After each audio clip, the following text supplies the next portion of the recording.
A pleasure to meet y'all at last, and welcome back to Nerf Secret Revealed Aftersought. As I've mentioned earlier here, the Novatron would be something that I will eventually have to talk about. But now, here it is. Yeah, I can read Tri-Strike. But the problem there is that we already have a Tri-Strike. It's a crossbow from the Super Soaker lineup. It came out a few years before that too. This is the Novatron. Deal with it.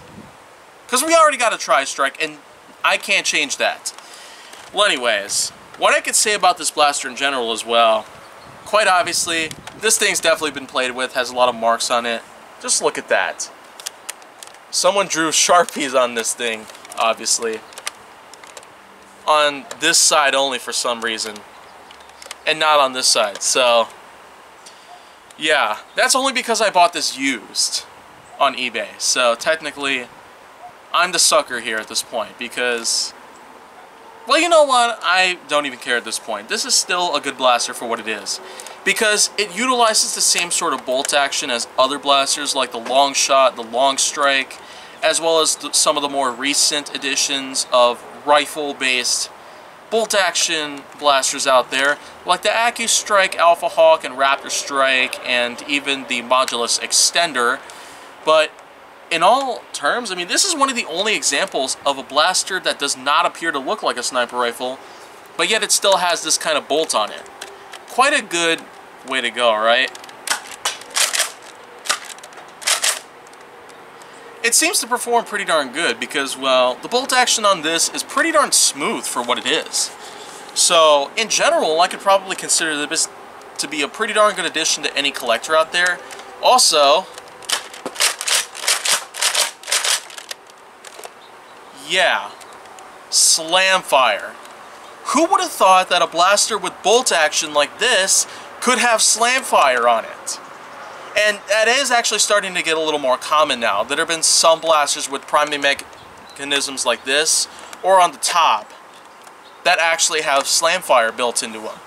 It's starting to get a little more common now because I suppose that Nerf is starting to work out some of the kinks and the bugs, and Hasbro is starting to equip some other technology inside just to ensure that you can put out as much function as possible from any blaster whatsoever.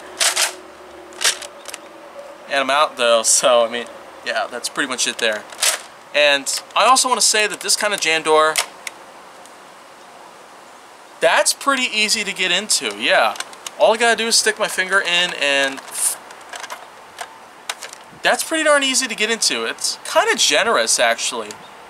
It also reveals a lot about what's going inside of it because, as you can probably tell here, the clip is pretty narrow and there's kind of a generous space around it, so I'm almost concerned that the clip would just fall out because of this, but apparently it does not. It works just fine. Now, in all honesties, this is just the blaster itself. However, the Novatron itself would sometimes come with two other accessories. It would come with a barrel attachment which doubles as a master key that fires mega darts. But it would also come with a stock that has a missile launcher. So technically that's why the name Tri-Strike was inhibited to this blaster, because there's 3 types of ammo that you could use at the same time.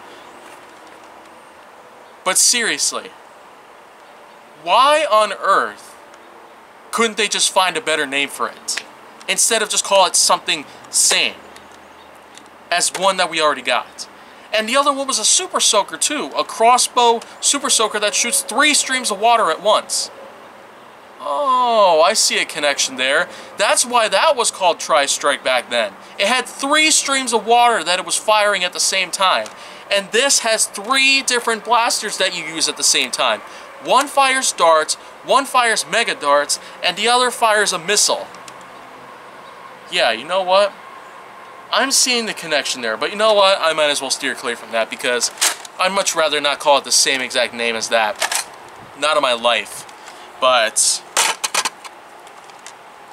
time to use some more in a bullet integration time.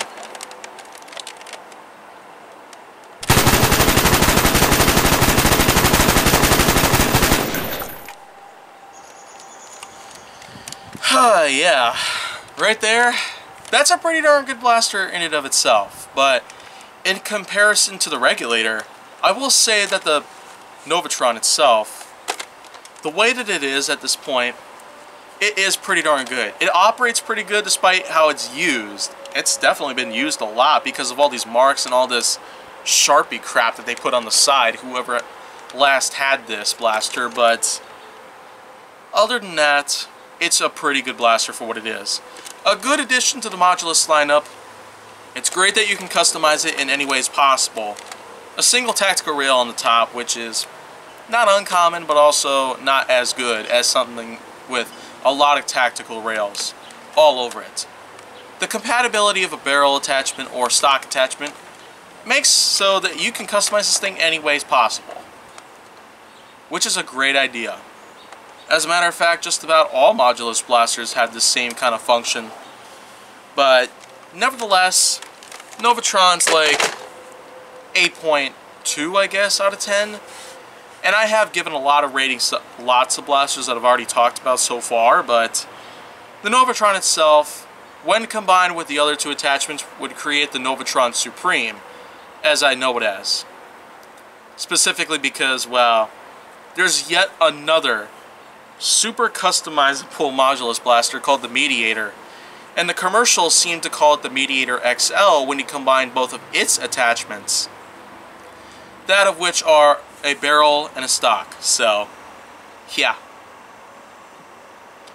but other than all that, the Novatron is pretty darn good for what it is. So that's pretty much all I got to talk about for that one in general, but if you want to see more, go down to my channel. Make sure that you like, subscribe, comment, follow me on social media, and stay on the Hollywood side.